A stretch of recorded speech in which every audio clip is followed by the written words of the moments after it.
D'habitude, quand on parle d'achat immobilier, l'esprit se tourne tout de suite vers un truc d'une lourdeur incontestable. C'est du béton coulé, une charpente massive, et puis ce fameux trousseau de clés bien lourd qu'on garde dans sa poche, quoi. La solidité incarnée, en gros. Exactement. Mais aujourd'hui, on nous vend une toute autre vision.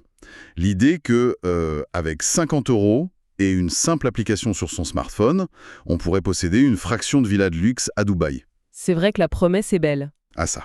L'idée de toucher des loyers en crypto à la seconde près sans jamais croiser un notaire ou un banquier, c'est fascinant. C'est vendu comme l'immobilier en apesanteur, la démocratisation totale d'un marché qui était réservé aux riches en fait. Oui, c'est ce qu'on appelle le concept vertigineux de la tokenisation immobilière. L'idée de transformer la brique, qui est hyper rigide, en données numériques fluides. Et attention à la technologie sous-jacente, la blockchain, elle fonctionne, c'est indéniable. Mais parce qu'il y a un mais.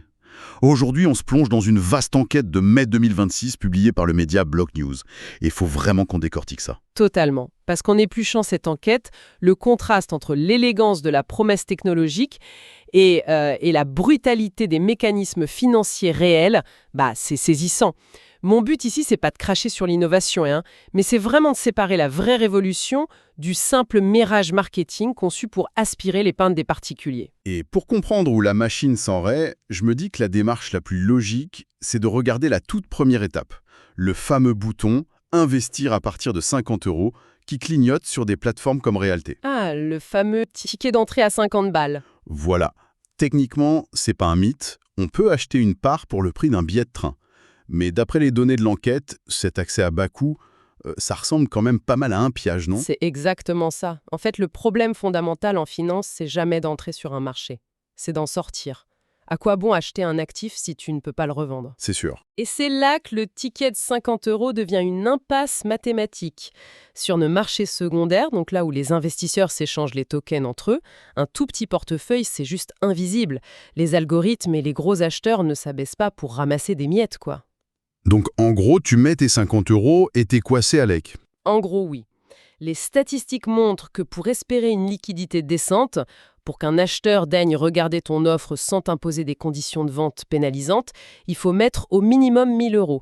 Et pour une vraie stratégie de diversification, on est plutôt autour des 5 000 €. D'accord. Donc le slogan des 50 €, c'est vraiment juste une vitrine.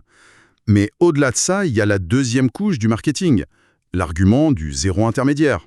Ah oui, l'absence de frais. Voilà, dans le monde classique, on paye, 8 à 10% de frais de notaire, d'agence. Et la tokenisation nous dit, c'est fini tout ça. Mais en décortiquant la mécanique, ces frais n'ont pas du tout disparu en fait. Pas du tout, non. La décentralisation supprime le notaire, d'accord, mais elle crée instantanément une nouvelle chaîne d'acteurs technologiques. Si on regarde le parcours, ton argent part de ta banque en euros. Il faut l'envoyer sur une plateforme crypto. Première friction. Et bim, premier frais. Exactement. Ensuite, il faut convertir ces euros en stablecoins, ces cryptos indexés sur le dollar.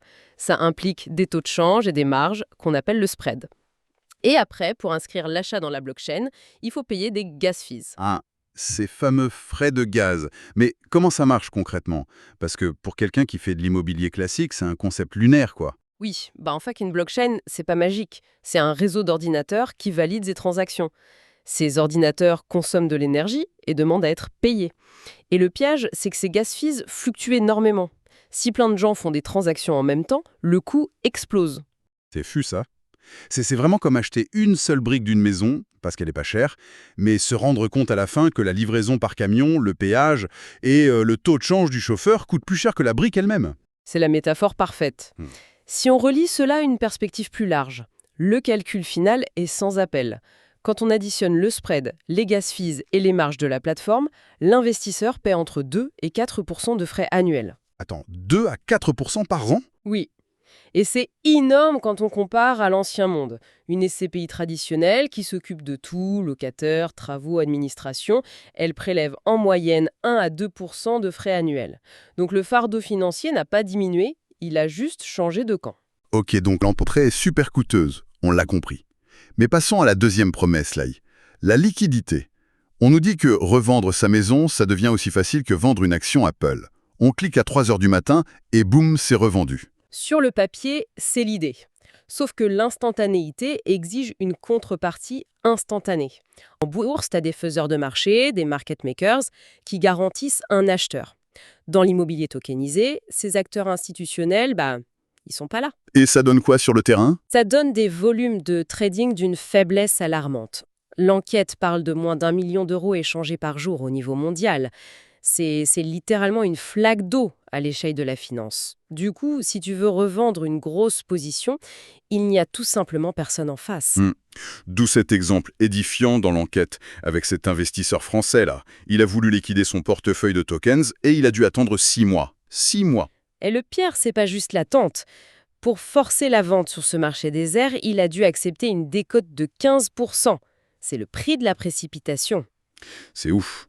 Parce que, ironiquement, sortir d'une SCPI classique en 2026, ça prend 2 à 6 mois, mais au moins, on n'oblige pas l'épargnant à brader son capital à la hâte. C'est ce qu'on appelle la prime d'illiquidité. Et pour cacher ce risque d'être bloqué, les plateformes sortent l'artillerie lourde des rendements mirobolants. On voit des catalogues affichant du 9, 10, voire 11% net. Mais attendez, en finance, si on nous promet du 11%, alors que la moyenne des SCPI classiques en 2025, c'est à du 4,73%, n'est-ce pas toujours le signal clignotant rouge d'un risque caché monstrueux? Ah, mais complètement. La loi fondamentale, c'est que le rendement, c'est la prime de risque. La blockchain, c'est juste un tuyau super moderne, mais elle ne change rien à la brique au bout du tuyau. Un rendement à 11%, ça implique un risque locatif immense. Et l'enquête de Block News est claire là-dessus. Ces maisons soi-disant ultra rentables, elles sont où? Dans des quartiers périphériques de Detroit, Cleveland ou Chicago? Voilà, des zones qui connaissent des crises économiques lourdes, du vandalisme, des hivers terribles. Le fameux 11%, c'est dans un monde parfait où le locataire paie toujours et où la chaudière ne casse jamais. Ce qui n'arrive jamais. Exactement.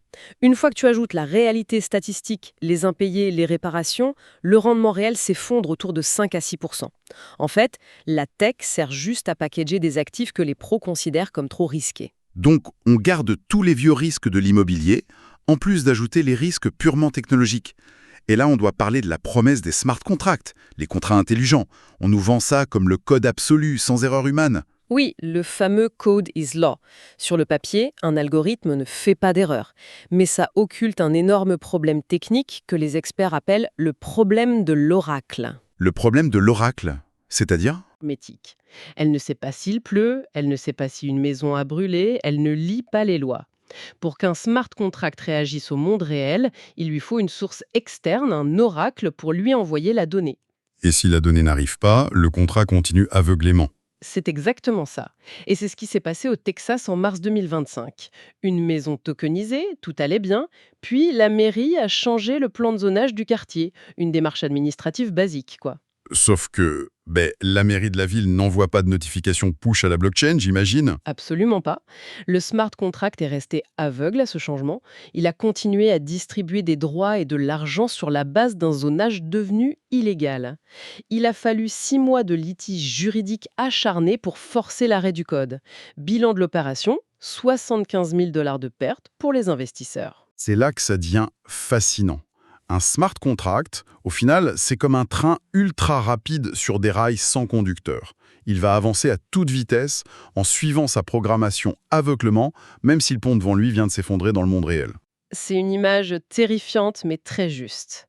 Ce qui est fascinant ici, c'est la déconnexion entre le code et la réalité physique. Et si le contrat, c'est le train, la crypto sur laquelle il roule, c'est une plaque tectonique totalement instable. La volatilité. On y vient. L'exemple de l'enquête avec la plateforme Mantra et son token OM en avril 2025 est dingue. Ils annoncent un méga partenariat d'1 milliard de dollars, le marché s'emballe. Et puis, crac. Oui, c'est le grand classique du marché crypto, acheter la rumeur, vendre la nouvelle. De gros investisseurs ont fait monter le prix artificiellement. Dès que l'annonce est sortie et que les petits porteurs sont arrivés, les gros ont tout liquidé pour prendre leur profit. Et comme le marché n'avait pas les reins assez solides pour absorber ça, Le prix a plongé dans le vide. En 24 heures, je dis bien 24 heures, le token a perdu 90% de sa valeur. On parle de 5,5 milliards de dollars partis en fumée du jour au lendemain. un effacement total. Le bon père de famille qui pensait acheter un peu d'immobilier pour se protéger de l'inflation se retrouve piégé dans un Far West spéculatif. Mais alors, face à ce tableau super sombre, Comment ça se fait qu'à Dubaï, en 2025, on compte plus de 100 000 transactions tokenisées, alors qu'en France, on est à zéro transaction d'envergure? La différence, c'est la friction entre la tech et l'histoire juridique.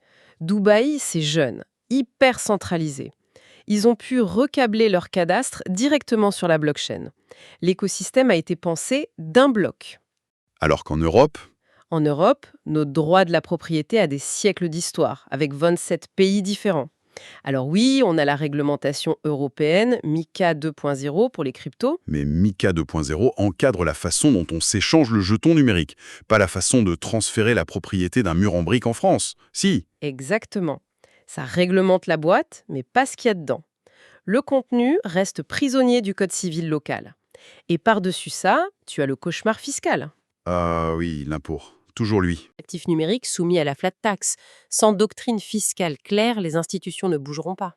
Donc, ce que nous disent ces chiffres, c'est que l'ancien système des SCPI, qu'on pensait être un gros dinosaure bureaucratique, est en fait un paquebot beaucoup plus sûr pour l'épargne moyenne. Surtout quand on compare les 138 millions gérés par Realty face aux 80 milliards d'euros des SCPI françaises. Totalement. C'est une question de solidité structurelle. Une SCPI mutualise le risque à l'échelle industrielle.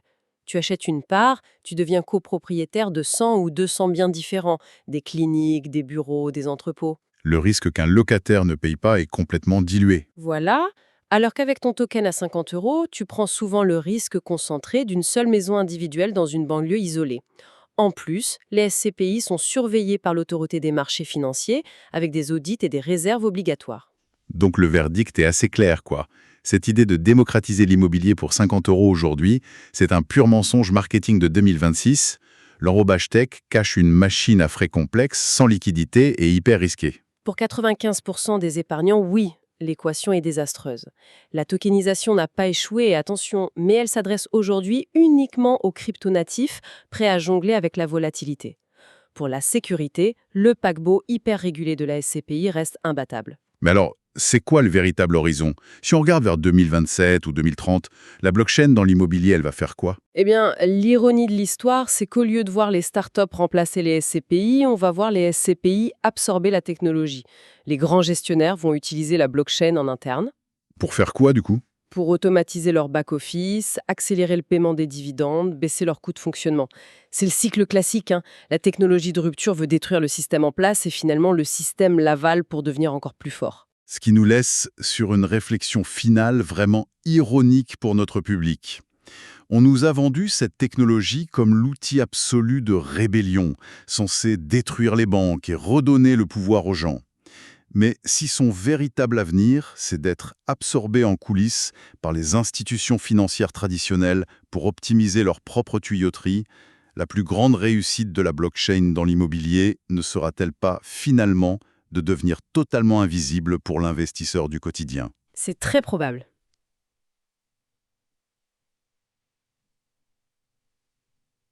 Parce qu'au bout du compte, on n'achète jamais vraiment un bout de code. On achète de la certitude. Et ça ne se tokenisera jamais.